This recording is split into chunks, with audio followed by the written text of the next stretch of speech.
Bismillahirrahmanirrahim. Assalamualaikum warahmatullahi wabarakatuh.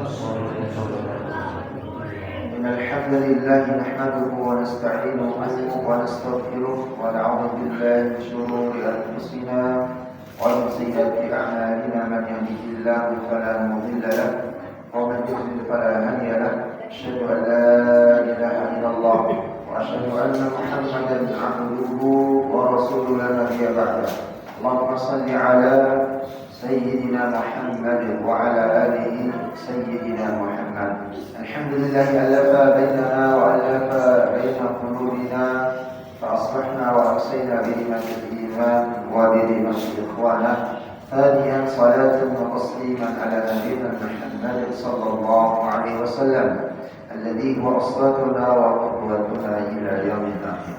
Alhamdulillah, Bapak-bapak Allah Subhanahu wa taala, jamaah salat maghrib dan isya, salat jihad, semoga Allah Subhanahu wa taala melimpahkan taufik hidayah keberkahan kepada kita. Semoga Allah Subhanahu wa taala menerima amalan daripada amalan kebaikan kita, amalan ibadah kita dalam rangka kita bermakmur, ya, menyerahkan diri beribadah kepada Allah Subhanahu wa taala, dengan tentunya memperhatikan apa yang dicontohkan oleh baginda Rasulullah sallallahu alaihi wasallam.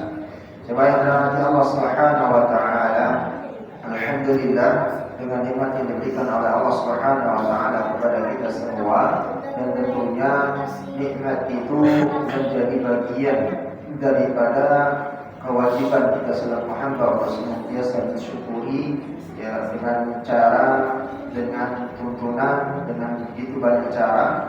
Yang salah satunya adalah melaksanakan perintah Allah Subhanahu wa taala, yakni salat yang 5 waktu.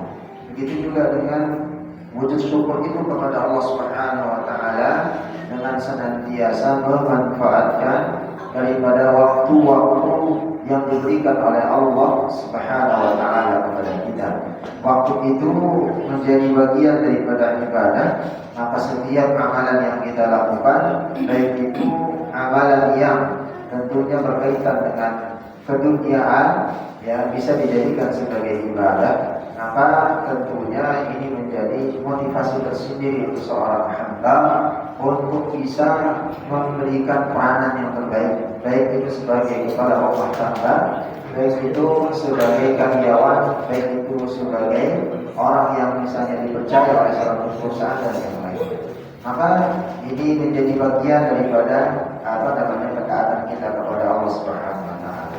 Namun dari setiap rangkaian muamalah kita yang berkaitan tentang keduniaan, maka Allah Subhanahu wa taala pasti akan menguji, pasti akan memberikan ujian kepada kita.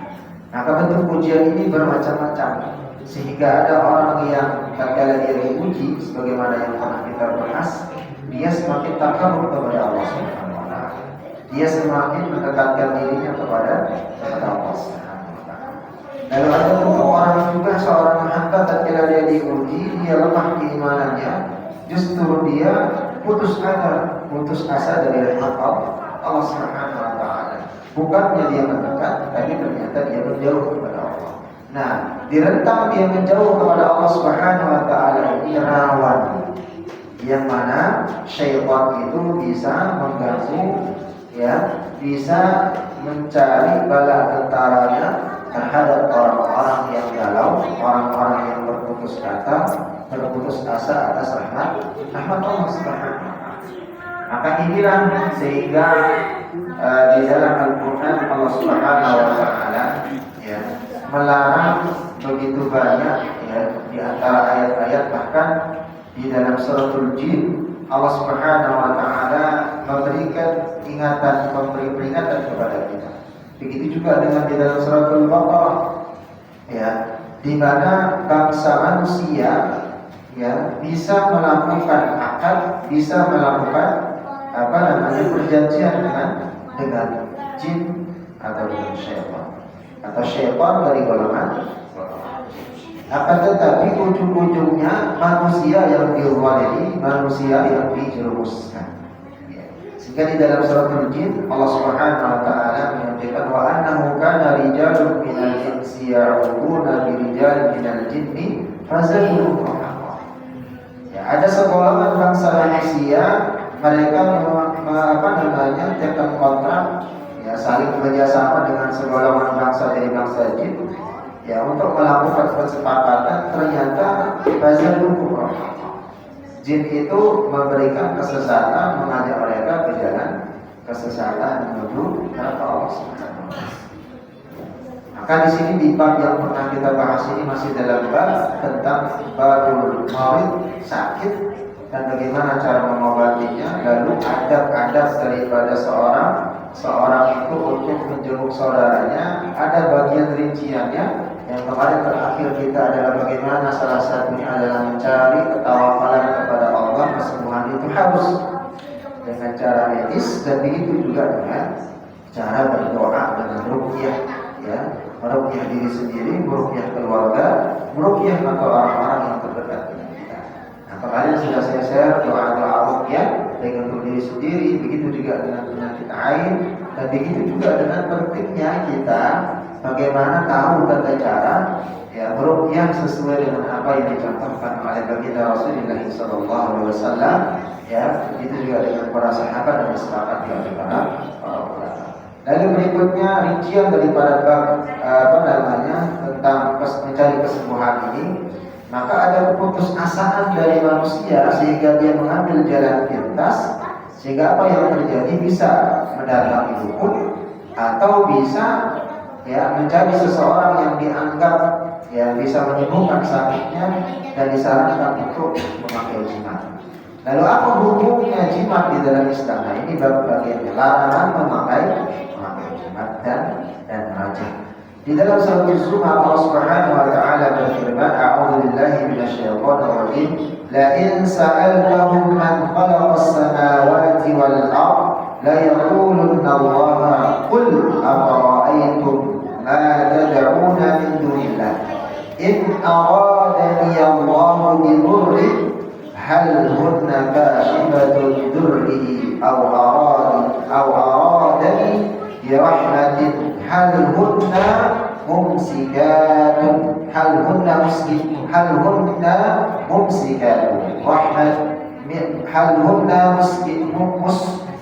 hunna mumsikatu rahmatih qul hasbiyallah alayhi tawakkalul mutawakkil. Maka di sini Allah Subhanahu wa taala memperingatkan kepada kita, wala in sa'altahum man khalaqas samawati wal ardh. Dan sesungguhnya jika kamu bertanya kepada mereka, ini ada segolongan orang yang dikisahkan Allah Subhanahu wa taala, siapakah yang menciptakan langit dan bumi? Ditanya, man khalaqas samawati wal ardh. La yaquluna Allah. Pasti mereka mengatakan yang menciptakan langit dan bumi itu adalah Allah Azza wa Jalla. Qul afara'aytum ma tad'una min dunillah. Tapi tatkala dia dikatakan, maka, ya, terangkanlah kepadaku tentang apa yang kamu seru selain Allah. Dia mengaku Allah yang menciptakan langit dan bumi. Tatkala dia ditanya, ya, siapa yang kamu ibadahi atau kamu sembah, maka dia mengatakan, in aradani Allah bidurrin hal hunna kashifatun durrihi aw aradani bi rahmati hal hunna mumsikatu rahmati. Maka dia akan menjawab, mengatakan bahwa jika Allah hendak mendatangkan kemudaratan kepadaku, apakah berhala itu dapat menghilangkan kemudaratan itu? Atau jika Allah hendak memberi rahmat kepadaku, apakah mereka dapat menahan rahmatnya? Maka ini teguran bagi orang-orang yang musyrik, menyembah selain Allah, menjadikan berhala-berhala mereka itu sebagai Tuhan yang memberikan kemanfaatan dan juga mendatangkan kemudaratan. Qul hasbiyallah. Kalau katakanlah, ya, cukuplah hasbiyallah, cukuplah Allah bagiku, ya. Qul hasbiyallahu alaihi tawakkalul mutawakkil. Jadi cukuplah Allah bagiku, kepadanya lah bertawakal orang-orang yang berserah. Jadi ini sebagai dalil bahwa kesyirikan atau menyembah atau mempercayai selain kekuatan dari Allah Subhanahu wa taala itu dilarang di dalam Islam. Lalu di dalam hadis Rasulullah sallallahu alaihi wasallam tentang larangan Maka larangan menjadikan benda-benda itu memberikan kekuatan, memberikan mudarat dan manfaat. Hadis yang datangnya dari Uqbah bin Amr meriwayatkan bahwa Rasulullah sallallahu alaihi wasallam bersabda, "Man 'alaqa tamimatan fala atamma Allahu lahu wa man 'alaqa wada'atan fala wada'a Allahu lahu." Barang siapa yang memasang tamimah. Tamimah itu maksudnya adalah jimat yang bisa dipakai kepada anak kecil. Bila di kampung itu biasanya pakai tali hitam, ya biasanya dibungkus dengan kain ya baik itu mungkin di tangan, di talinya dan seterusnya. Ternyata di zaman jahiliyah itu sudah hal yang biasa. Datang Islam, Rasulullah memberikan menguatkan tentang tauhid. Lalu bagaimana Rasulullah SAW memberantas tentang kesyirikan itu. Maka man 'alaqa tamimatan fala atamallahu lahu, ya, barang siapa yang memasang tamimah, jimat yang biasa dipakai pada anak kecil, ya, maka Allah tidak akan menyelamatkannya. Ini perhatikan, justru dengan memakai jimat itu justru Allah tidak melindungi. Ya, man 'alaqa tamimatan fala atamallahu lahu wa man 'alaqa wada'atan fala wada'a Allahu lahu.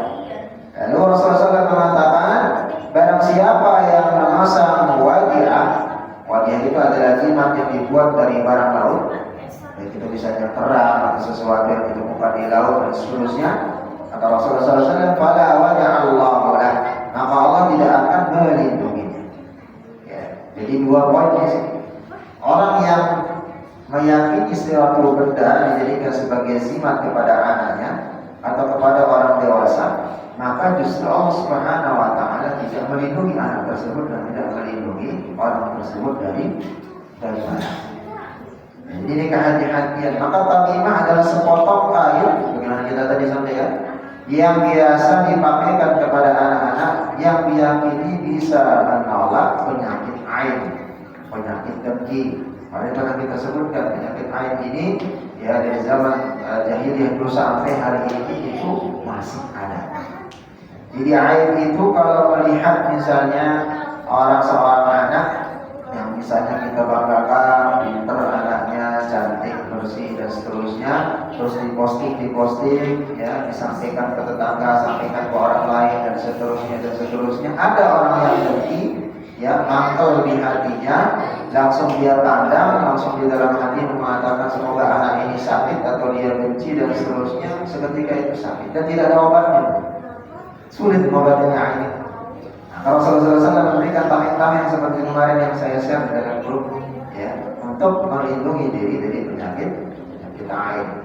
Maka minimal kita ba'da maghrib itu membaca ayat kursi. Sebagaimana hadis Rasulullah SAW, orang yang membaca ayat kursi minimal satu kali dan jalan datang menjelang sore malamnya, maka Allah akan melindunginya dari sihir atau dari hal-hal yang bisa mencelakakan dirinya dan keluarganya dari malam sampai dengan pagi. Dan jika seseorang membaca di ba'da subuh, maka dia akan dilindungi Allah Subhanahu wa taala dari subuh sampai dengan menjelang malam.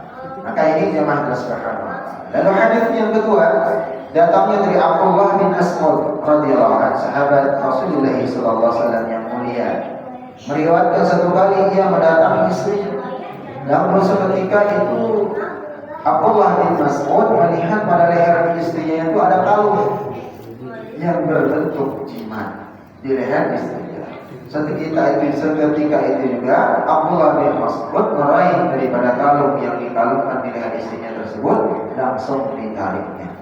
Ya, kemudian kalung itu terputus dan beliau mengatakan, sekarang keluarga Abdullah tidak perlu lagi mempersekutukan Allah dengan sesuatu yang tidak pernah diturunkan oleh Allah Subhanahu wa taala.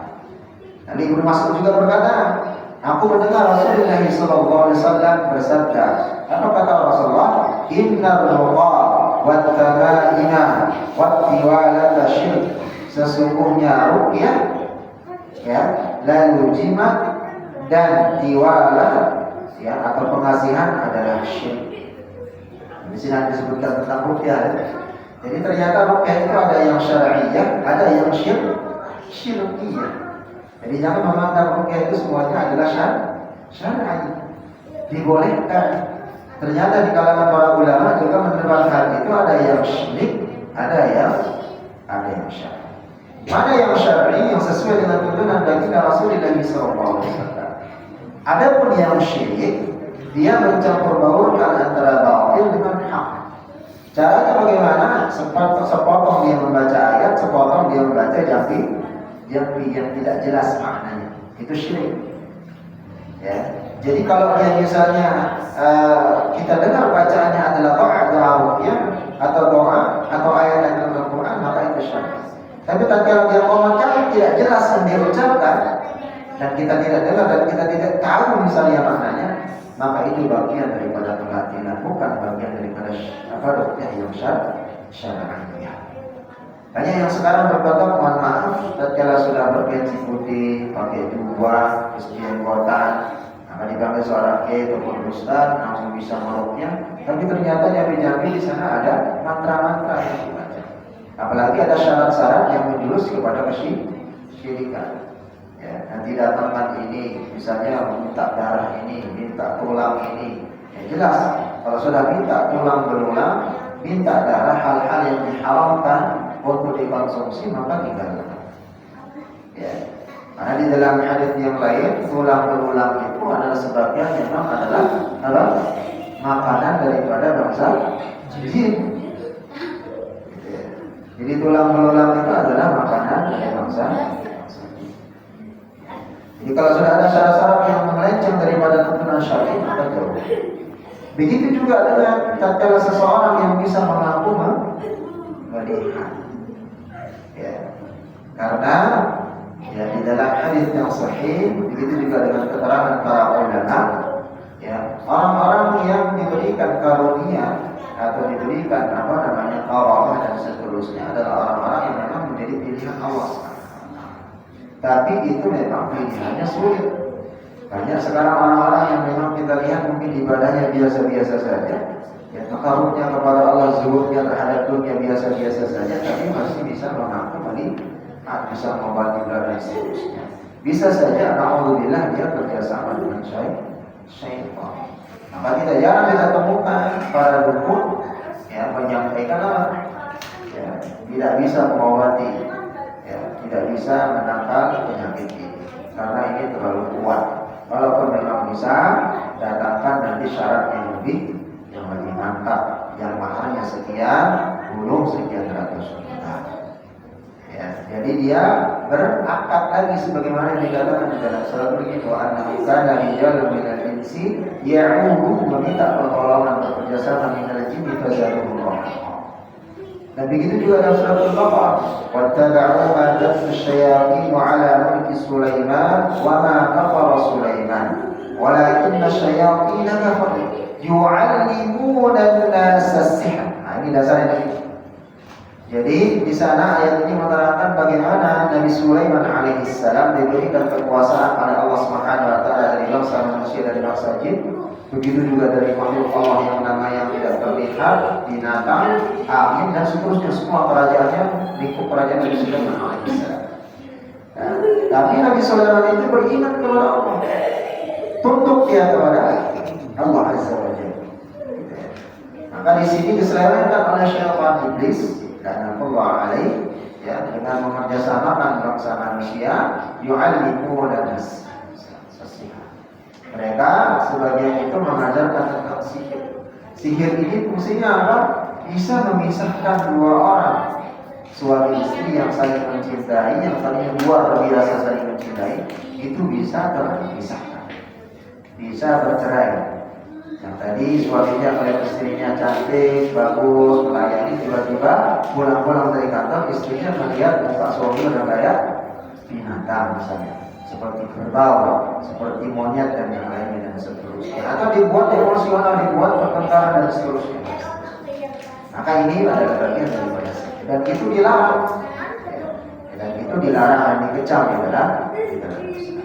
Lalu berikutnya adalah hadis yang ketiga jemaah yang dirahmati Allah Subhanahu wa taala, datangnya dari Imran bin Husain meriwayatkan Rasulullah SAW melihat di lengan seorang laki-laki, ya, ada gelang tersebut dari kita belum menjelaskan. Kalau tentang ruqyah yang syirik, ya, jimat itu sudah umum. Tapi persahabat bertanya, apa yang dikatakan oleh Abdullah dari Rasulullah SAW itu tentang tiwalah. Ya, inna ruqa wa tamaim, ruqyah syirkiyah, at-tamaim tamimah, ya, hadiah atau kalung yang diyakini memberikan mudarat dan manfaat. Wa tiwalah itu syirik. Para sahabat menanyakan kalau ruqyah syirkiyah, tamimah, jimat itu sudah umum baginya. Tapi kalau tiwalah ini baru dengar di Abdullah bin Mas'ud. Apa yang maksud tiwalah? Ternyata tiwalah itu adalah sesuatu yang dipakai oleh seorang wanita atau seorang laki-laki agar selalu dicintai oleh suaminya kepadanya atau dicintai orang lain, atau seorang public speaking di kantoran. Sama halnya sekarang pertama di dalam menjadi susuk. Tanam sini, tanam sana, kelihatan dia awet muda, kelihatan cantik, atau kelihatan dia gampang public speakingnya, menyampaikan presentasinya, tertarik orang dan seterusnya. Itu termasuk yang dimaksud dengan dan itu juga tidak. Lalu Imran bin Husain meriwayatkan hadis Rasulullah SAW yang Rasulullah SAW melihat di lengan seorang laki-laki, ya, ada gelang terbuat dari tembaga. Jadi gelang di lengan laki-laki terbuat dari tembaga. Beliau bertanya, apa yang dikata Rasul? Ya, lalu orang itu menjawab, penangkal penyakit wahinah. Ini penangkal penyakit wahinah ya Rasul. Lalu Rasulullah SAW bersabda, amma innaha la taziduka illa wahnan. Ya, idilha anka fa innaka law mitta wa hiya 'alaika ahlaka abadan. Alhamdulillah. Ya, kata Rasulullah SAW, ketahuilah gelang itu hanya akan menambah kelemahanmu, menambah sakitmu saja. Itu kata Rasul. Buanglah, suruh buang. Illa wahdan idilha anka fa innaka law mitta wa hiya 'alaika ahlaka.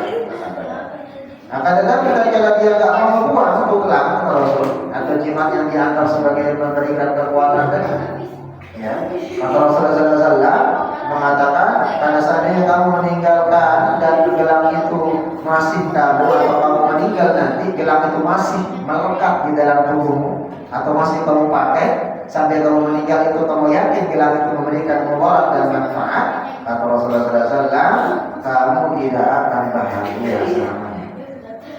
Jadi dari dia itu sampai dia meninggal nanti masuk ke liang lahat, maka itu tetap dalam kondisi azab Allah. Tidak akan baliknya juga itu. Ya. Nah ini juga berlaku dengan apa?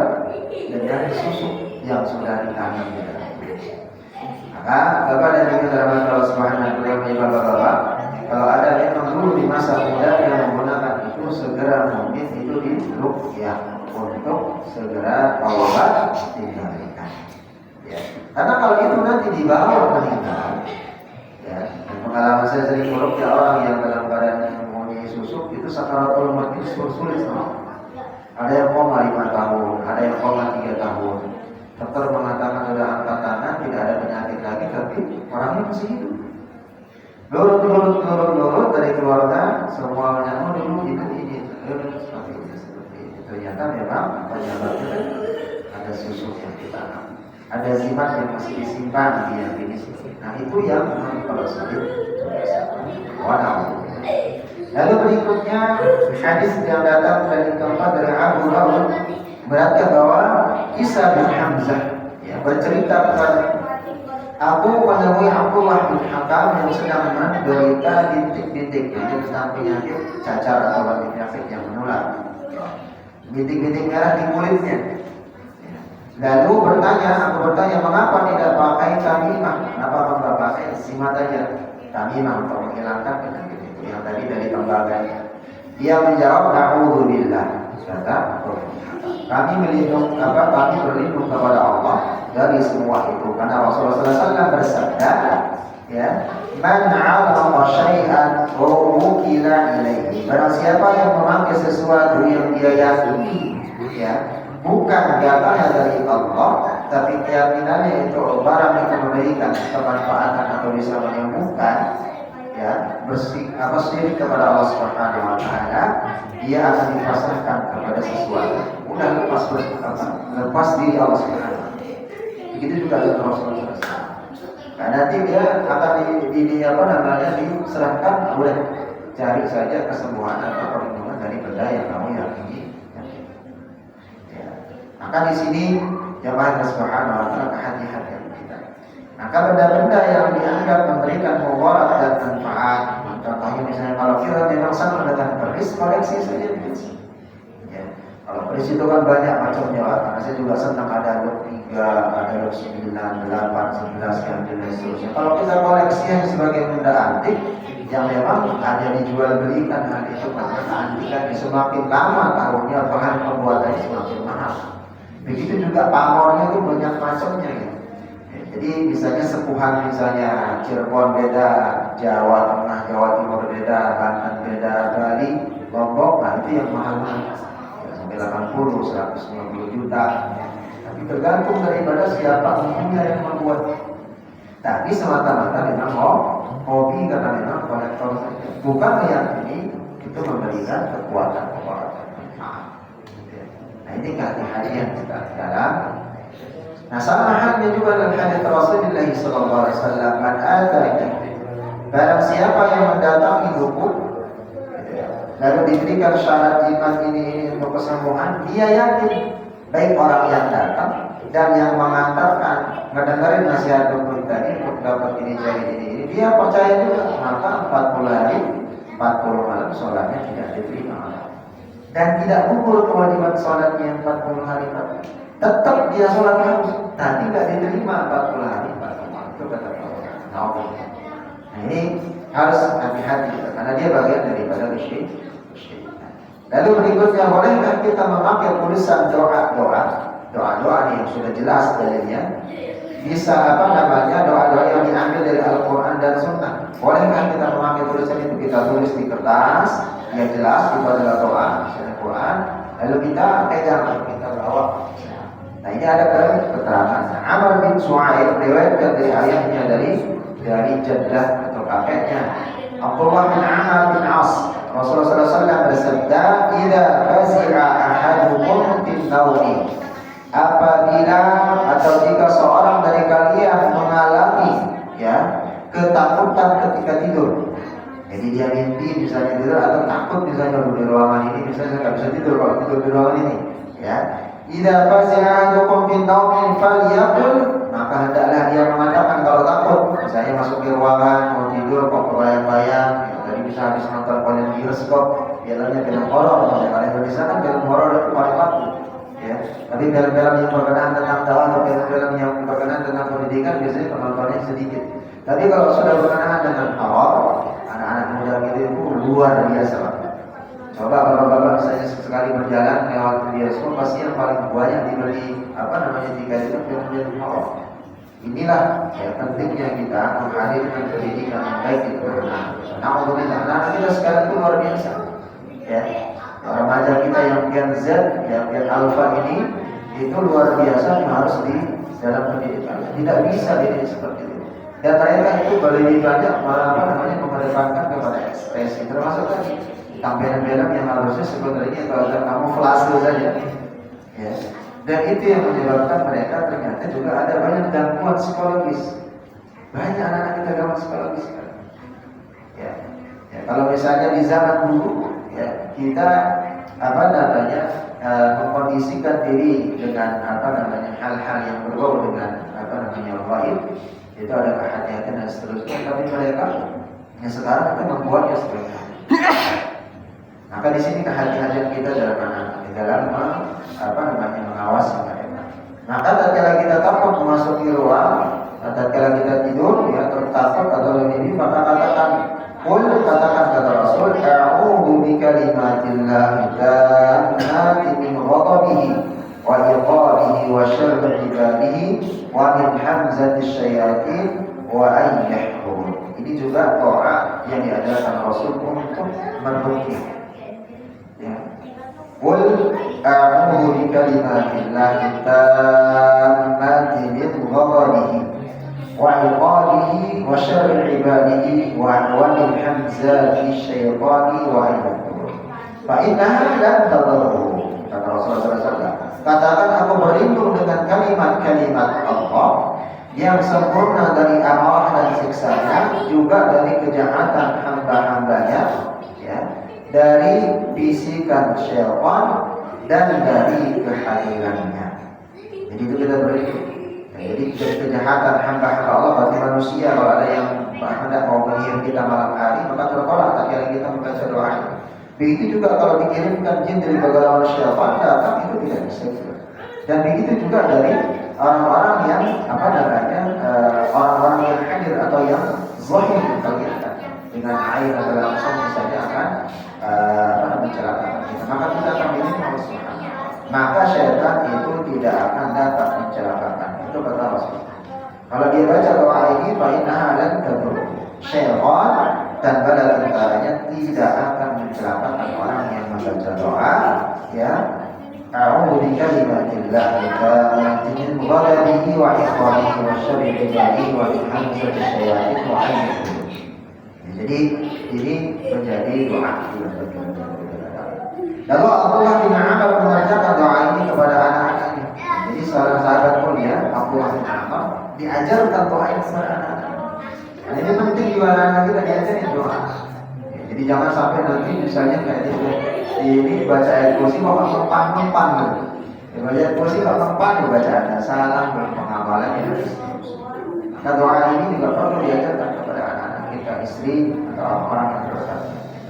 Ya. Maka yang telah mengerti, sedangkan yang belum mengerti, maka doa itu dituliskannya pada kain lalu dikalungkan di lehernya. Nah, ini ada perbedaan pendapat para ulama.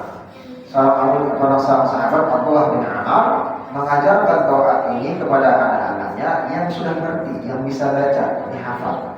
Nah, kalau yang belum hafal, nggak ngerti tentang doa ini, ditulisin di kertas lalu dibawa tidur. Nah, ada pendapat para ulama berbeda. Ada yang mengatakan membolehkan karena menulis. Karena ini babnya tentang bolehkah kita menulis doa dan Al-Quran dan doa Rasulullah SAW dalam kertas, terus kita bawa nih masuk ke dalam rumah, ke mobil, atau kita bawa kemana-mana. Nah, ini pendapat para ulama. Pertama, ya, yang pertama dari kalangan pendapat yang memegang membolehkan itu Aisyah radhiyallahu anha. Lalu Imam Malik, yang kebanyakan juga ulama Syafi'iyah dan Imam Ahmad dalam satu riwayat itu membolehkan. Ya, ya ini mengatakan hadis ini sanadnya sahih. Sedangkan Ibnu Abbas, dari kalangan sahabat Ibnu Abbas, Ibnu Mas'ud, Hudzaifah, para ulama Hanafiyah yang mazhab Hanafi, sejumlah juga sebagian ulama daripada Syafi'iyah dan Imam Ahmad dalam satu riwayat berpendapat bahwa ini tetap tidak boleh menggantungkannya atau menulis langsung dibawa atau dikalungkan di leher atau ditaruh di saku. Ya, karena sudah ada larangan dalam hadis sebelumnya. Ya, khawatirnya sini jalan tengahnya, kalau itu digantungkan mengambil ketawakalan karena doa tadi, yakin doa itu yang memberikan perlindungan, gitu ya, mengindahkan daripada kuasa Allah, maka itu jadinya tidak boleh. Tapi kalau kita tetap meyakini Allah yang melindungi kita, sababnya ini doa diajarkan oleh Rasulullah SAW, maka para ulama juga mengatakan hal itu boleh. Nah, intinya tatkala kita hilang ketawakalan kita, sebagaimana pernah kita sampaikan juga, sama tatkala kita berobat ke dokter, ya, kita yakin misalnya dengan kalau minum obat dokter ini dan berobat sama dokter pasti sembuh, maka itu juga termasuk pada hal yang syirik. Tapi tetap kita bahwa yang menyembuhkan dari penyakit itu adalah Allah Subhanahu wa Ta'ala. Ya, perantaranya adalah obat yang memang secara medis dan dokter yang memang sekolah mengetahui tentang penyakit dan seterusnya. Maka ini pentingnya kita hal tersebut harus bisa membedakan. Maka tawakalnya, pindahnya keyakinan kita, siapa yang menyembuhkan dari seterusnya itu juga bisa menentukan daripada kesyirikan. Maka di sini ada dua daripada kalangan ulama Syafi'i juga terpecah menjadi dua. Ada yang mengatakan membolehkan, ada yang mengatakan tidak membolehkan. Nah, tergantung bagaimana kita sekarang. Nah, kalau kita tulis bisa belum hafal-hafal ya, tulis taruh di tembok. paling terus kalau sudah hafal nggak perlu lagi, sudah disimpan saja. Tatkala ini datang maghrib, subuh bisa didoa, sewaktu kapan-kapan bisa dibacakan. Maka di sini jemaah Subhanahu wa taala, ya, orang yang sakit tidak boleh, ya, di sini juga ada apa namanya bab yang lain cukup jelas tentang jimat dengan apa namanya dengan tamimat. Ya, ada pertanyaan? Apa? Tentang benda-benda yang disimpan benda apa? Ada pertanyaan? Ya. Kalau di kampung ada mungkin awam aja mungkin kalau tidak vaksin dari kampung itu pasang yang tulisan dalam Arab di atas pintu, jangan dia pun mungkin seperti itu enggak, kemudian kalau dia awam aja dia meyakini bahwa itu bisa menolak. Nah, gimana? Baik. Ya, jadi ini yang pentingnya kita menyampaikan yang hak, ya. Jadi kalau dia misalnya adalah kaligrafi bagian daripada segi, nah, itu dibolehkan. Asalkan jangan memilih, karena kan ada orang yang kaligrafi ini adalah doa perlindungan ini tempel sini supaya nanti rumahnya lebih adem katanya, supaya nggak ada yang masuk, supaya orang yang di sini nggak bisa masuk. Salah pemahaman. Al-Quran itu untuk dibaca, difahami dan diamalkan. Jangan nanti temboknya saja yang ditaruh itu yang baca. Kalau kita hanya menaruh ayat kursi, sudah jelas hadisnya, keterangannya. Lalu kita beli kaligrafi taruh begitu saja. Tapi orangnya nggak pernah mengamalkan apa yang disampaikan dari Rasul tentang membaca ayat kursi perlindungan di sore hari dengan pagi hari, maka bisa gagal. Atau orang yang di rumah itu sholat berjamaah tidak pernah dijaga, ya, atau sholatnya di sana di dalam satu keluarga itu masih belakang, gampang itu sihir masuk, gitu ya, gampang air juga. Atau di sana di tengah rumah-rumahnya itu tidak pernah dibacakan Al-Quran. Ada hadis Rasulullah SAW mengatakan rumah yang tidak dibacakan Al-Quran itu seperti rumahnya rusak atau seperti kuburan. Gelap, tidak ada. Maka rumah yang dibacakan ayat Al-Quran bisa. Nah, terkait tentang awam dan tidak, nah ini menjadi permasalahan juga. Karena kita di kampung-kampung terkadang ada yang memang, mohon maaf pada saat itu ini yang menyampaikan mungkin kembali lagi ini kan Said Sabiq ini adalah salah satu ulama yang kita kaji ini dan 2 jilid ini adalah ulama mazhab Syafi'i. Kalau ini dikaji dengan baik, ya, tentang mazhab Syafi'i yang dikatakan saya kan sudah sangat jelas, ya, mana yang boleh, mana yang di. Maka dalam penjelasan kita tadi, ya, yang salah apa contoh, kita meruqyah air, gitu kan? Kita misalnya kena racun, kita gini dan seterusnya. Salah kaprahnya masyarakat begini. Di dalam hadis Rasulullah SAW tatkala mewafati Abu Bakar As-Siddiq, di dasar hadis, tatkala itu Abu Bakar As-Siddiq kan menemani Rasul hijrah ke Madinah, masuk ke dalam gua. Ternyata disekat sama kalajengking. Kalajengking mengandung darah. Lalu Rasulullah SAW kala itu meruqyah air, memasukkan garam ke dalam air. Nah, di dalam medis Rasulullah SAW berkata, "Alhamdulillah Subhanahu wa taala." Garam itu menetralisir racun. Jadi tujuan garam itu dimasukkan ke dalam air supaya nanti diminum setelah dibacakan Rasulullah SAW ya. Di sana dibacakan juga lepas menahan Al-Fatihah, ya, memasukkan garam itu fungsinya untuk menetralisir racun. Sedangkan doa tadi akan meminta kesembuhan kepada Allah. Jadi dua ikhtiarnya. Maka sebelum seketika Abu Bakar. Nah, di tengah masyarakat awam bisa apakah garam itu bisa menolak racun? Ya, bisa juga sebagai taburin ke kios orang supaya nanti dapat pelanggan banyak atau terhalang dari pelanggan. Seringkali dipakai garam untuk nabur-nabur, musir sihir, musir musir jin dan sebagainya. Pada salah bukan.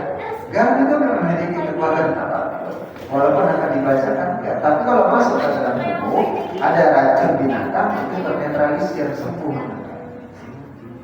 Tapi tetap bertawakkal. Sama dengan kita meminta air kepada kiai. Jadi bukan air ini yang memberikan mudarat, tapi kita memberikan manfaat, tapi kita minta doa kepada Kiai, ya, yang mana Ustaz atau ini dengan misalnya dia khatam Quran atau dia seorang hafid dengan maksud sebagai tujuan dari air itu kan secara medis molekulnya kalau dibacakan Al-Quran itu berubah menjadi molekul yang baik memberikan kesembuhan kesehatan. Tapi jangan kita meyakini gara-gara ini ayat dibacakan oleh Kiai bla-bla bulan ini mujarab salah kaprah kita syirik kita malah. Maka boleh kita minta doa-doa dengan jalur air. Atau kita buka nih, kita lagi tilawah khatamnya 1 juz, buka air, dibuka gede wajan terus baca selesai kita berikan kepada anak. Niatkan mudah-mudahan dengan bacaan Quran ini yang bisa menyembuhkan penyakit yang kita terima. Jadi nggak mesti harus kita maaf datang ke seorang ustaz. Udah ambil 1 gelas. Mana yang sakit, bagaimana kalau kita baca Quran ini, ambil ya tepuk di bagian yang sakit atau diambil air yang kita ruqyah tadi dengan yakin alat menyembuhkan sudah. Terus diterangi dengan air ruqyah setiap malam sebelum tidur. Minimal bacaan surat apa namanya Al-Quran di kelas apa? Gitu nih. Atau ayat-ayat yang lain yang memang kita hafal, musika, dan seterusnya. Tapi syaratnya sekali lagi, jangan coba-coba membentuk jumlah, menentukan jumlah. Kita sendiri ngarap makanya kurang 2, tambah lagi jadi 10, kurang jadi 100 sudah jadi mantap. Nah, cara-cara seperti ini menimbulkan sesuatu yang baru. Nah, itu yang masuk ke dalam baik, insyaallah itu juga bisa sekali juga Allah Subhanahu wa taala memberikan kemudahan kepada kita. Wassalamualaikum warahmatullahi wabarakatuh.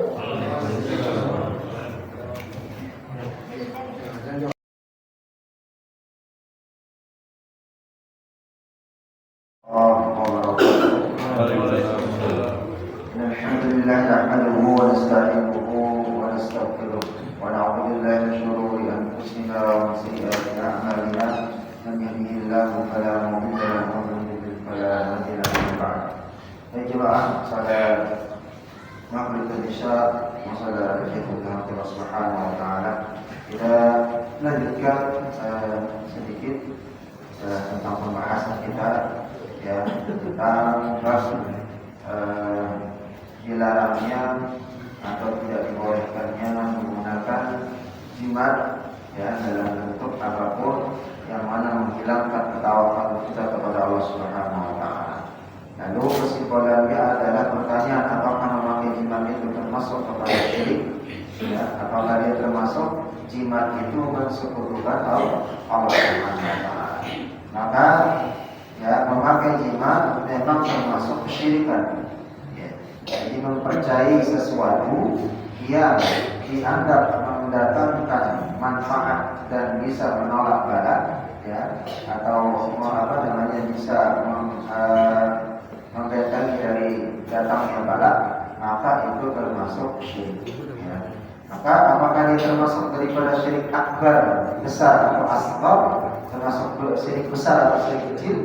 Ya, maka di sini para ulama memberikan rincian, ya, sebagaimana yang kita sampaikan tadi. Jika pertama dia yakin bahwa tamimah atau jimat itu yang memberikan manfaat atau bisa menghilangkan mudarat itu adalah bisa mendatangkan manfaat dan menolak bahaya mudarat, maka ini termasuk kepada syirik akbar.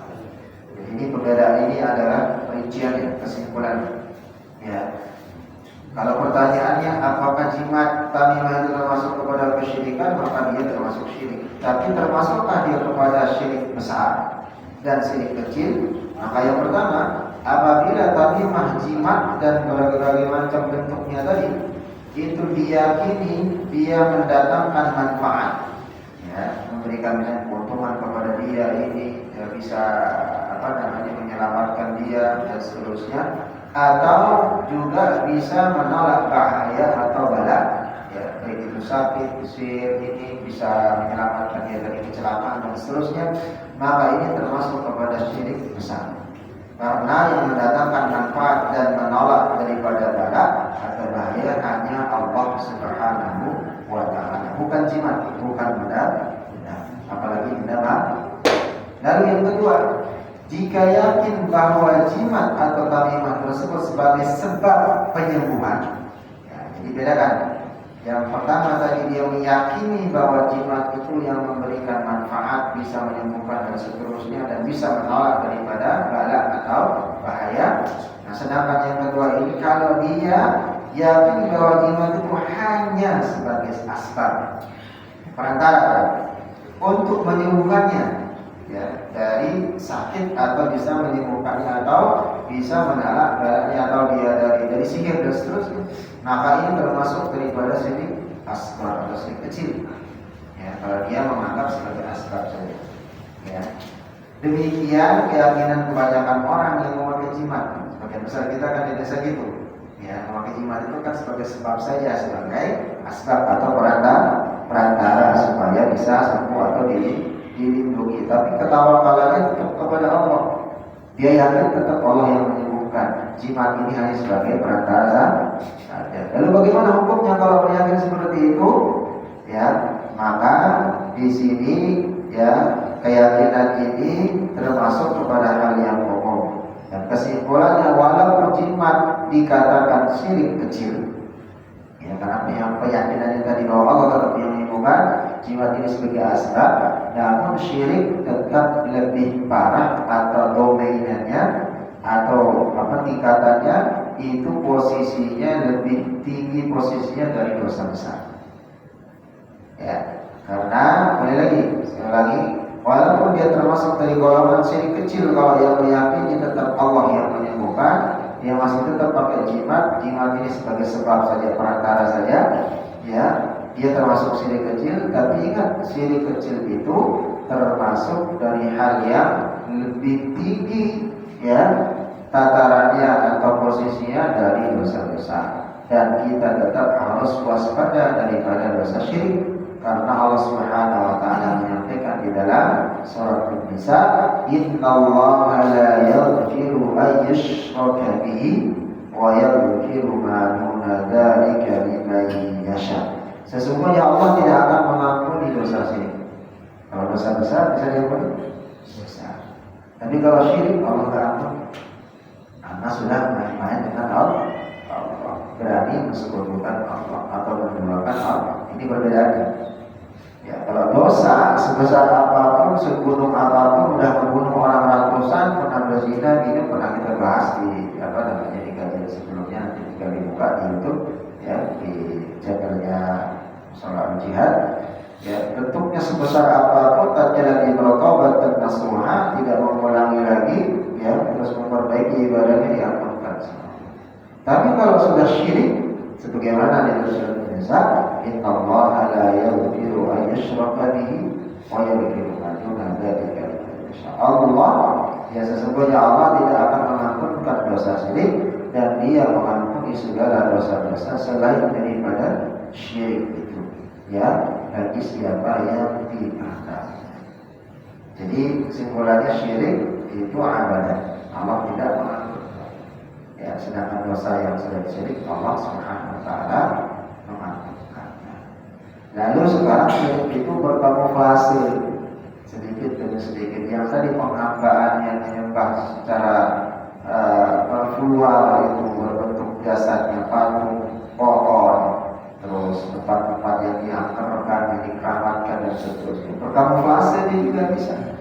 Ya, tatkala dia menuhankan harta, jabatan, mengagungkan istri, anaknya, bisa menjadi syirik juga. Karena dia mengindahkan Allah.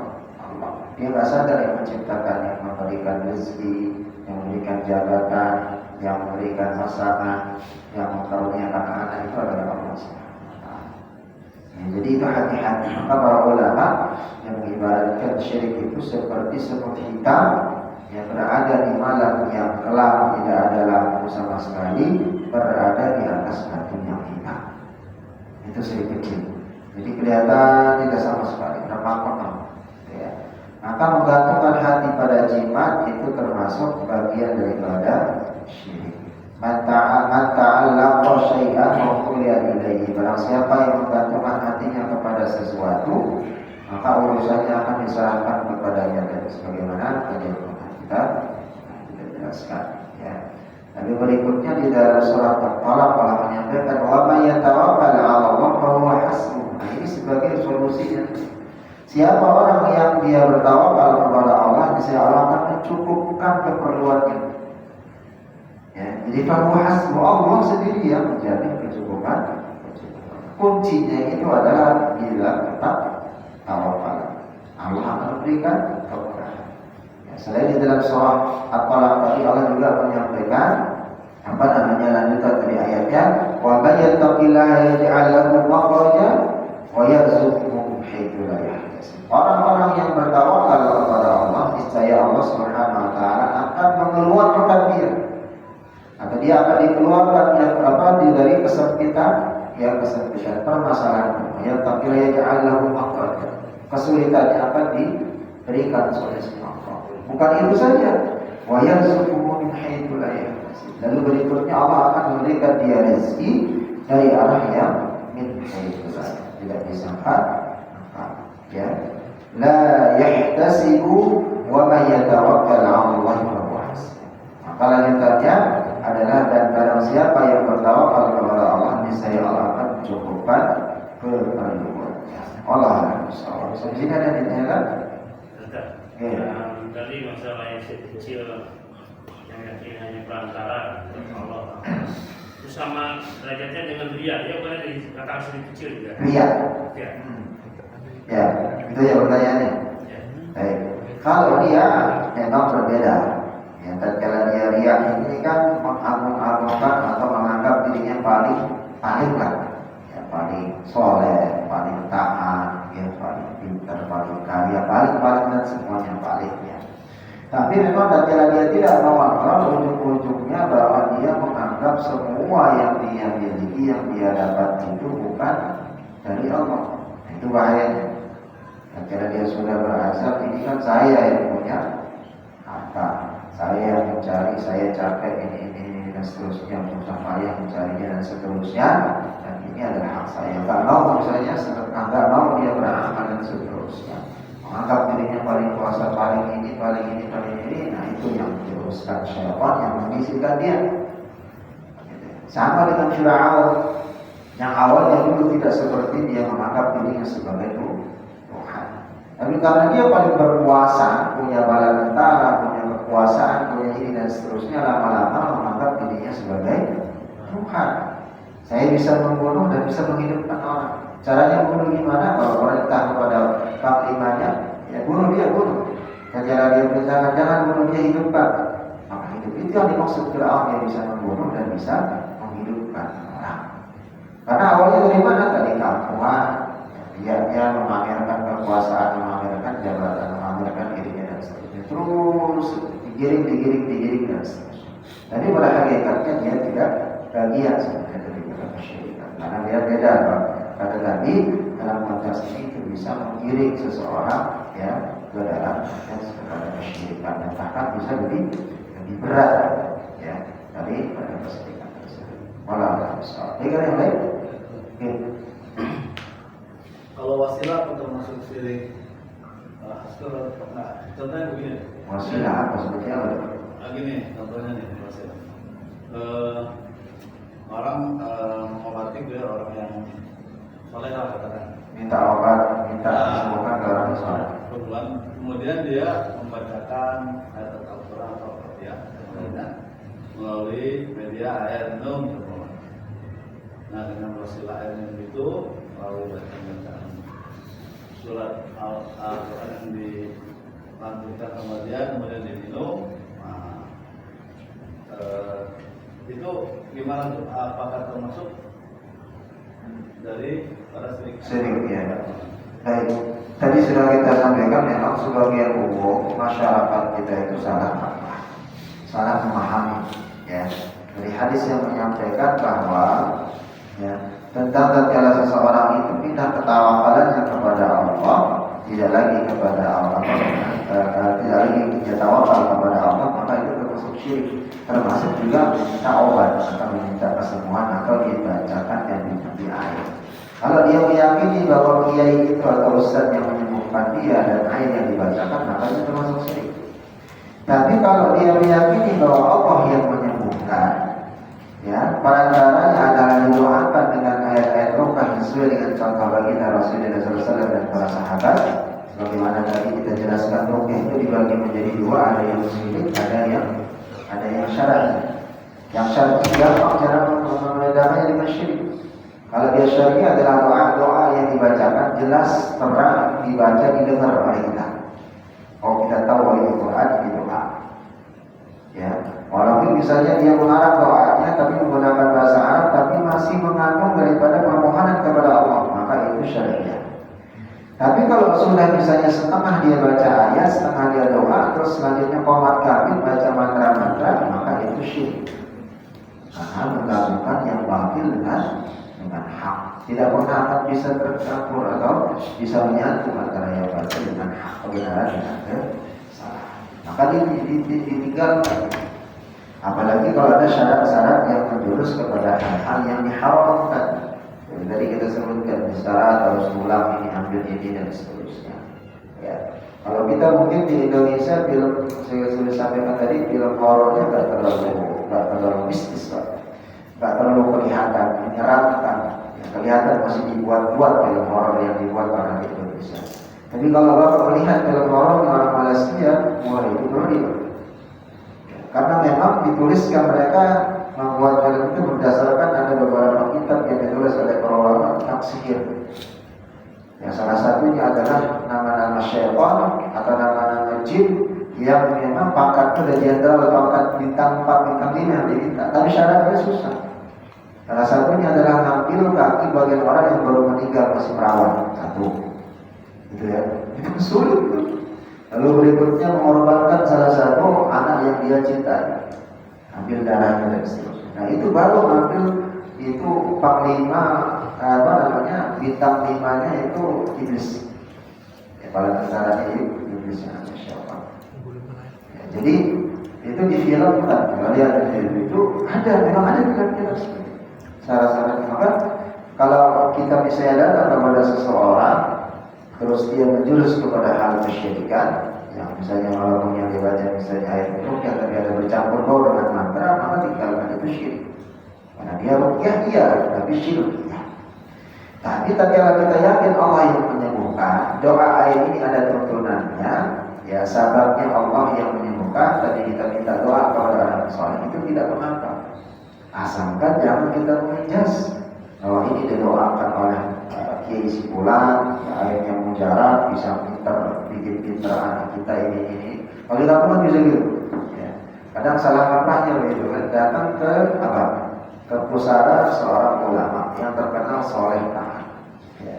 Dan kira itu sebetulnya ziarah itu dibolehkan kita berdoa atau kita mengirimkan al-fatihah dan seterusnya, atau kita mengenang kembali ketaatan kesolehan ulama tersebut supaya nanti bisa dicontoh. Sepulang kita dari kuburan ada yang kita dapatkan. Pertama, nyawa itu di tangan Allah. Semua kita akan beri. Mau dia kiai, mau dia ustaz, mau dia presiden, mau dia jawab meninggal satu. Lalu berikutnya ini ulama dulu taat, seorang hakim Quran, ya, dia seorang dermawan, ya, ini. Dapat kita belajar, bisa kita dapat. Tapi terkadang yang menjadi masalah dengan kita dibawa air dari rumah, gitu kan? Bawa ke kuburan, terus anak diwuduin atau dicuci mukanya di sana. Itu salah kaprahnya. Padahal di sana tidak dibacakan. Yang disunahkan itu adalah ambil air di rumah, buka tutupnya terbuka, bacakan. Setiap selesai ditiup. Nah, itu memang ada kata dari para ulama. Dibolehkan. Tapi kalau dia membawa misalnya ke kuburan, nah apalagi kalau mohon maaf ya kuburannya belum jelas siapa kuburan siapanya katanya saja gitu ya. Ya kalau bapak misalnya mohon maaf kalau kita naik gunung ketemu dengan kuburan, kalau kita di Jawa kan nggak ada yang naik gunung ke atas gitu. Kalau di kampung kami di Lombok itu lebih hebat lagi loh. Kuburan itu di tengah laut, benar-benar di tengah laut. Jadi kita bisa ke sana ke ziarah apa? Sore hari. Tatkala airnya pasang, baru kelihatan muncul kuburan. Ya, tapi ternyata sejarahnya dulu itu daratan, karena melalui erosi terus. Maka tatkala kita bisa ziarah ke kuburan itu hanya di sore hari menjelang asar sudah surut airnya, langsung ke tengah baru ke kuburan. Tapi kalau sudah sekitar masih pagi subuh masih bisa, ya sekitar jam 7, setengah 7 itu sudah naik air. Tenggelam sudah ya nggak kelihatan. Nah itu dekat dari Mataram ya, maksudnya sekitar 30 menit. Ya, kita tapi nyebrang laut dulu. Jadi dari daratan kita nyebrang, dan daratan itu cuma segini lah, dari ujung sini ke sini. Kalau bermalam itu ya udah terkadang kita tidur, nggak ada air nih, datang misalnya sore, sudah kita tidur sekitar pada Isya, ya tiba-tiba nanti sekitar jam 12 malam, lewat jam 12 kita udah tenggelam segini, sudah basah setengah badan karena airnya basah. Nanti lagi ya sudah lagi. Jadi daratannya cuma bisa musola ini saja. Jadi apa namanya itu memang banyak alam ziarah, tapi banyak memang tanda pelanggar. Ya, jadi dia mulai malam di sana, itu di kanan laut. Memang kapal-kapal kayak di Lembang, karena dia dekat dengan pelabuhan Lembang. Jadi kita lihat kapal yang barang, kapal Bangka, terus kapal pesiar dan seterusnya kelihatan, karena kesana itu udah lepas ke laut India. Jadi itu salah satu. Tapi kalau disampaikan yang benar, sampaikan yang hak, insya Allah tidak akan menjurus kepada kesyirikan dan kesalahan. Ziarah, tetap ada ziarah, nampak jelas bagaimana kita mencontoh, bagaimana kita bisa melakukan dan mengambil ibrah dan seperti itu. Jangan sampai ya nanti tadi yang salah pemahamannya airnya memberikan kesembuhan. Jadinya malahan kita meyakini air yang menyembuhkan, bukan Allah. Gitu ya. Jadi harus dibedakan. Jadi ada yang lain? Cukup? Ya. Kita suka koleksi misalnya batu ya, batu akik atau benda-benda tua lah gitu. Yang dulunya itu mungkin ada Isi ya. kodamnya Ya. gitu kan. Tapi niatnya koleksi gitu kan. Itu kata ada sebagian yang bilang itu nggak boleh. Ada yang bilang ya kalau niatnya koleksi nggak ada masalah. Gimana? Ya kalau ada batu yang bagus ya dulu pakai kodam keris nggak apa-apa, kasih saya aja, nanti saya rupiah tinggal jadi di rupiah saja. Kalau memang benar ada dihilangkan ya. Jadi kalau memang benar ada penghubung yang dulu, memang alhamdulillah dikasihin misalnya. Ya kita kan untuk bisa jadi tinggal kita rupiah, dibersihkan, minimal bacakan ayat kursi, ya terus dibakar, minimal dibakar. Nanti ambil kertas, taruh di sana kuncinya, menyatakan minimal ayat kursi masalah selalu dibakar supaya menghilangkan. Kalau yang benar ada pada kekuatannya, menghilangkannya dengan dibakar tadi. Ya, dan dipakai sekali lagi dan kita jangan lagi meyakinkan itu ada sesuatu. Itu dipakai biasa. Ya. Dari kemarin saya merupiah 2 keris ya, cowok dan cewek dari pasangan. Setiap malam Jumat memang dulu ritualnya pemilik kerisnya ini yang meninggal ya kepada ibunya, terus diwariskan ke anaknya, terus ditaruh di dalam lemari, dan lemari ini nggak pernah dibuka. Dia langsung berkobor-kobor, Ustaz minta tolong, kenapa? Di rumah ini dibawa aja, kenapa dulu bapak ini setiap malam Jumat bla itu dimandiin ini, setiap malam Jumat sekarang apa? Pingin keluar, pokoknya kayak di film lah, tapi pokoknya mau keluar, buku ada dikunci. Saya nggak pernah buka ini terus, ya. Sekali 14 tahun lalu bapak yang sudah kita buka itu kita ya sekarang kita taruh di masjid buat motong kambing. Jadi memang dia gagangnya pegangan giliran anak yang satu mahkota ada yang cewek. Jadi biasanya seperti itu orang tua kita diikat jadi satu pakai kain putih, ada acahnya dan seterusnya. Itu dikeluarkan semua rupiah dan dibakar. Jadi ini dan hati-hati Pak kalau ada benda-benda seperti itu. Biasanya mohon maaf tadi sebagai Allah mengatakan wa yattaqillah wa hasbuh ya dan seterusnya. Itu bisa juga menghalangkan atau menghalang diri. Dan wa'alaikumsalam bisa menolak daripada amalan ibadah kita. Itu yang lebih parah. Jadi jangan sampai hal tersebut. Dan biasanya kalau memang ada kodam atau dia mempunyai izin dan seterusnya, Kan jin itu punya teman, Pak. Punya keluarga. Ya nanti di rumah kan diajak teman-temannya, bro, ayo sini, ini enak nih. Gue malam ini dikasih makan mau jajan keluar sini aja. Banyak kan di rumah banyak, jadi ngajarin temennya, ngajarin RT RW-nya, gitu kan, terus semua lah masyarakat di bawah-bawah. Jadi tempat rumah. Iya. Nah makanya jangan heran kalau ada sesuatu benda yang diyakini oleh seseorang keluarga, terus dia melahirkan anak masih bayi, biasanya anak akan rewel, atau bisa berjalan seterusnya. Kasihan anak-anaknya. Nah yang menjadi masalah misalkan kalau bapaknya ini meninggal belum bertaubat dan menyampaikan kepada dan ternyata dia pernah melihara jin atau seterusnya dan di ritual tertentu, biasanya jin itu sudah tuannya dan nggak ada, dia menjustifikasi sendiri bahwa saya dulu diamanahkan, padahal nggak pernah diamanahkan. Nah, tuannya meninggal udah selesai, tapi dia mengalaskan bahwa saya diamanahkan dulu sama kakeknya sama bapaknya untuk menjaga dia. Tapi ternyata dizolimi, itu biasanya masuk banyak anak, baik itu mahasiswa, SMP, SMA. Tiba-tiba di kelas dia langsung lupa, tiba-tiba terganggu, pokoknya psikologisnya terganggu pasti. Itu biasanya ada pimpinan warisan, belum warisan. Jin itu saja mengklaim dirinya untuk menjaga. Setelah peninggalan kakeknya atau saya suruh menjaga dia masuk. Padahal tidak, itu ya jangan tidak ada warisan. Walau bersama. Baik, kita lanjutkan di antar tilawah. Jadi masalah ini insya Allah nanti bisa dikumpulkan dan yang tadi pekan depan saya kita Nah ini kita perbaiki bacaan sambil nanti bisa belajar ruqyah. Bapak-bapak harus bisa ruqyah semua ya, jangan sampai datang-datang nanti tiba-tiba harus mas. Karena caranya syaitan itu untuk menjerumuskan kita ke syirikan juga ada juga. Jadi nanti bapak tiba-tiba bisa sakit, bisa meruqyah sendiri, tapi ada yang tergantung sama ustaz. Dikit-dikit kita diruqyah ustaz, dikit-dikit. Nah lama-lama nanti kan nggak sadar. Jin dari galau syaitan itu mengarahkan hatinya itu supaya kalau dia sakit kamu diruqyah sama ustaz ini sembuh. Nah itu sama-sama lah dapat menjadi masalah. Nah ustaznya juga tidak paham, ya tapi yang perhatikan tentang hal ini kurang dari pemahaman tentang ruqyah dan ketahuidan bermasalah. Bisa kena asik juga Ustaz.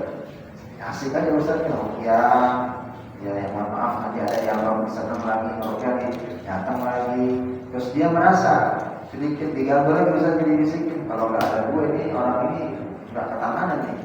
Ya, di ruqyah sama Ustaz lain nggak ada reaksi sama saya, sudah sakit hati.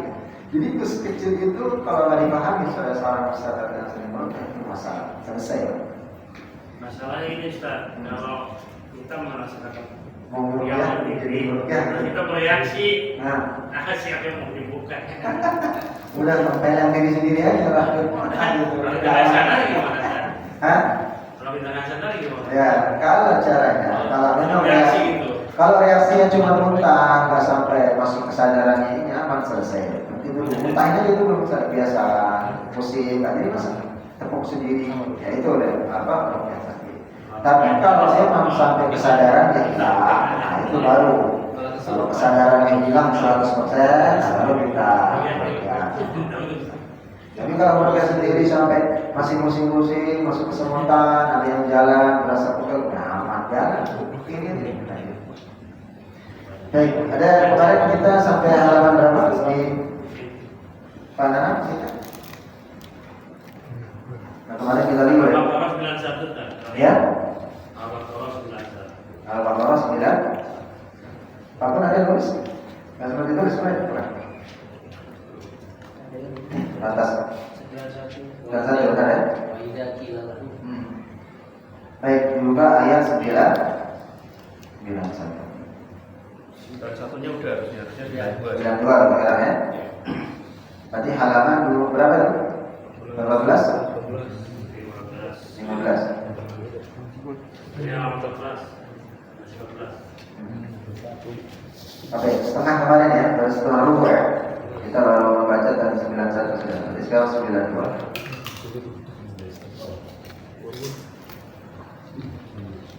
Di sana kan sebelah kiri ada tanda kayak bintang tuh kayak bunga ya. yaitu rubu' al-haud, ya seperempat dari halaman satu juz. Nah, biasanya kalau seperti ini Bapak Subhanahu wa taala berdoa.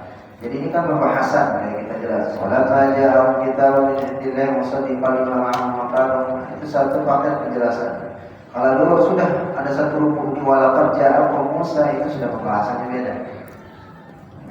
Jadi tidak terkait dengan ayat sebelumnya.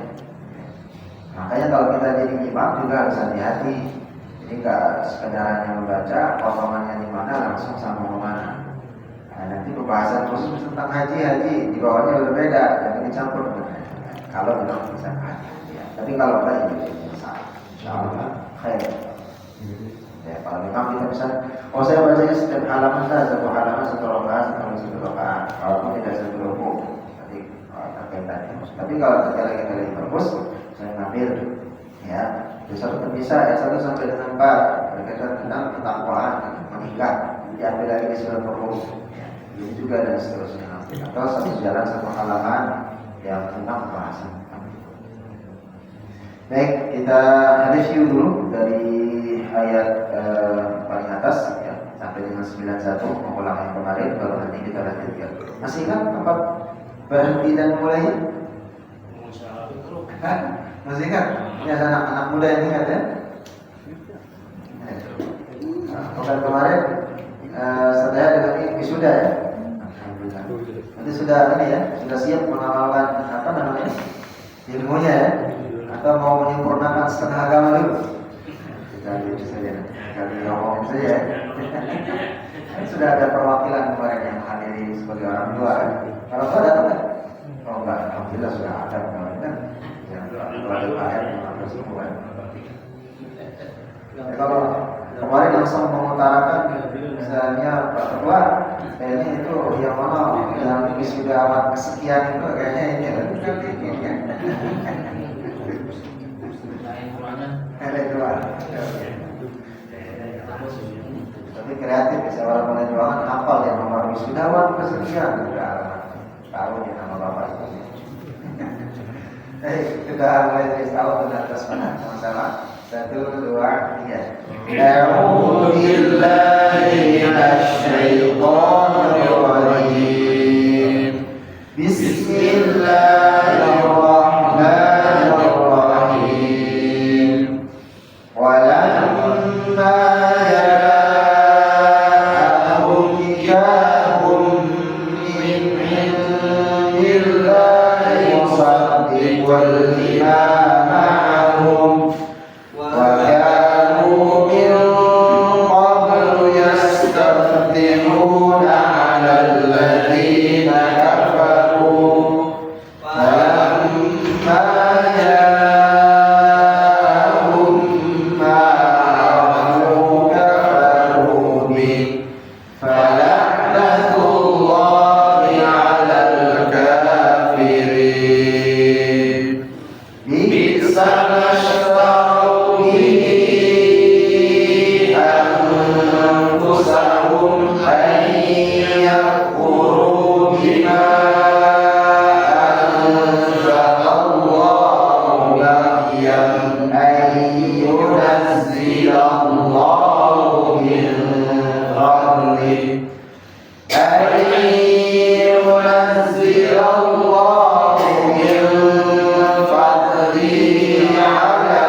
من يشاء من عباده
Kita lihat.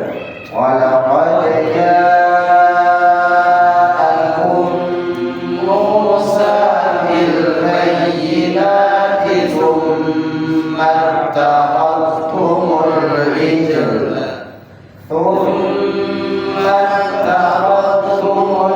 ijla min ba'dihi wa antum zalimun. Itulah coba waqaf ya. Ya waqafnya di sumat tafattumul ijl ya. 1 2 3. Walaqad ja'akum Musa bil bayyinati thumma ittakhadhtumul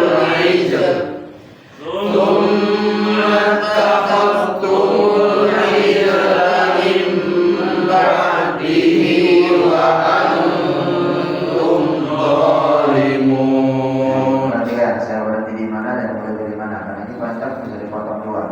Wa id akhadna mitsaqakum wa rafa'na fawqakum at-tura khudhu ma atainakum biquwwah khudhu ma atainakum biquwwatin wasma'u. Sama-sama. Wa id akhadna mitsaqakum wa rafa'na fawqakum at-tura khudhu ma atainakum biquwwah khudhu ma atainakum biquwwatin wasma'u. Tahan di ikfa safawi ya. Ma atainakum biquwwatin sama. Coba diulang dari khudhu ma. Khudhu ma atainakum sama-sama. Khudhu ma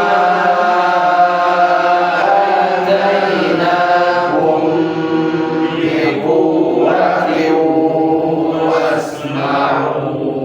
Qalu sami'na wa 'asayna wa ushribu fi qulubihimul 'ijla bi kufrihim.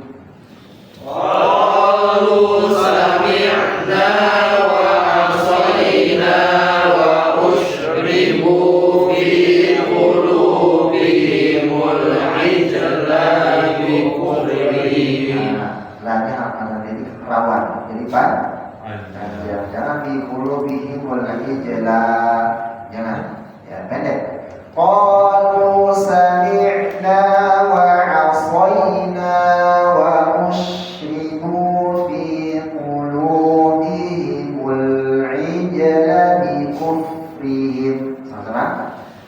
Qalu sami'na wa 'asayna wa ushribu fi qulubihimul ijla bi kufrihim. Qul bi'sa ma ya'murukum bihi imanukum in kuntum mu'minin.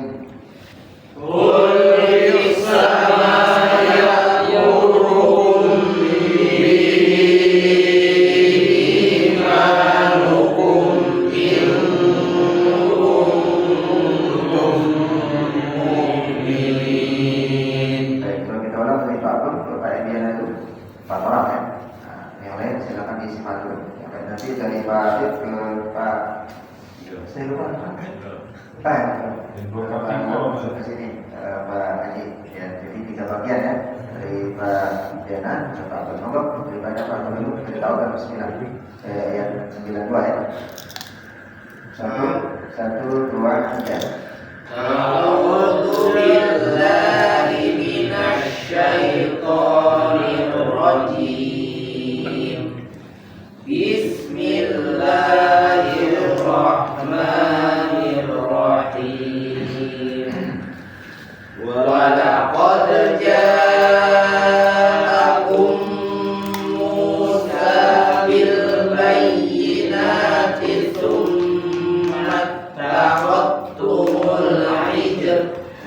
berarti hilang tambah. Summat takhadtumul ijal.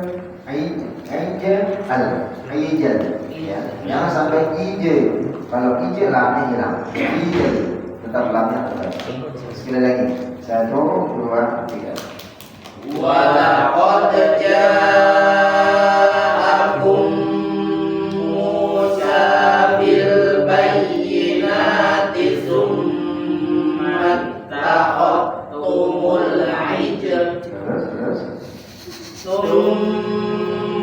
takhadtumul ijl min ba'dihi wa antum dhalimun. Wa id akhadna mitsaqakum wa rafa'na fawqakumut tura khudhu ma atainakum. Tadi awalnya mana? Kuah ya, kuah ya. Kuah sekali lagi. 1, 2, 3.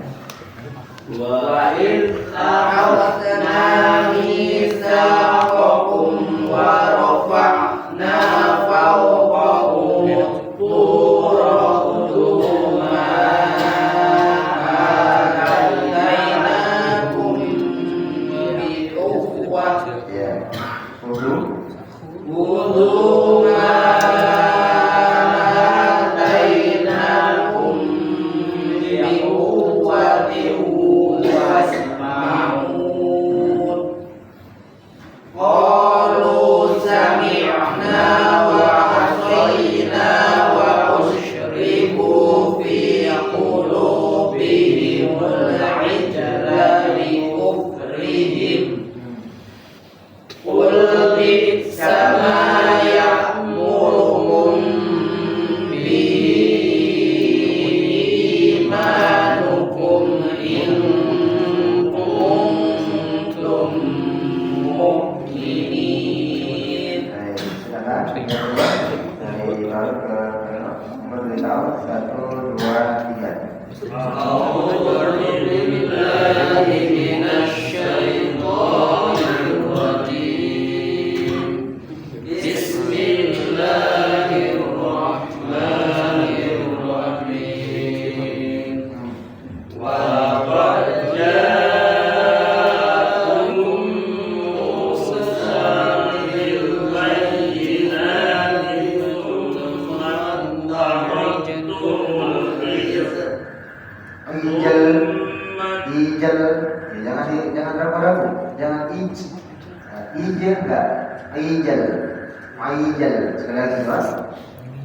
Walaqad ja'akum Musa bil bayyinati tsumma takhadtumul ijl Terus, tsumma takhadtumul ijla min ba'dihi wa antum dhalimun. Wa id akhadna mitsaqakum wa rafa'na fawqakumut tura khudhu ma atainakum bi quwwah. Khudhu ma atainakum bi quwwatin wasma'u. samakan menahan di kuwati, ya, ma'atainakum di kuwati wudu, samakan, ulang dari wudu, kan? Khudhu ma atainakum bi quwwatin wasma'u. Ya, terus, Qalu sami'na wa asayna wa ushribu fi qulubihimul ijla li kufrihim. Qul bi'sa ma ya'murukum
العجل ثم اتخذتم العجل من بعده وأنتم ظالمون وإذ أخذنا ميثاقكم ورفعنا فوقكم الطور خذوا ما آتيناكم بقوة. Jadi itu roh rawan aja. Tidak panjang, tidak ada alif ya. Warfa'na fawqakum rabbuma. Coba ulang pakai rafatnya. 1, 2, 3. وإذ أخذنا ميثاقكم ورفعنا فوقكم الطور خذوا ما آتيناكم بقوة خذوا ما آتيناكم بقوة واسمعوا قالوا سمعنا وعصينا وأشربوا في قلوبهم العجل بكفرهم. Nah, sini langsung dikufrihin. Ya, langsung itu bukan ijal. Mau sekali lagi. Qalu sami'na. قالوا سمعنا وعصينا وأشربوا في قلوبهم العجل بكفرهم قل بئس ما يأمركم به إيمانكم إن كنتم مؤمنين. Baik. Baik, tadi yang terakhir itu sama menahan. Qul bi sama ya'murukum ya. Qul bi sama ya'murukum bihi imanukum in kuntum mu'minin. Jadi ada berapa di tengah? 1, 2, 3, 4 ya. Coba diulang. Qul bi sama-sama 1, 2, 3. Qul بئس ما يأمركم به إيمانكم إن كنتم مؤمنين. Ya, jadi belajar menyamakan yang digunakan. Itu nanti berlaku semua ya di apa namanya di ayat-ayat yang ayat ini jangan nanti sama kedua dan seterusnya. Nah, sama di ayat 94. Yang ke 94 itu sama kepada yang bertahan. Nah, ini coba dipraktikkan dulu sambil belajar. Qul in kanat lakumud darul akhiratu 'indallahi khalisatan min dunin nas. Ya, di sana.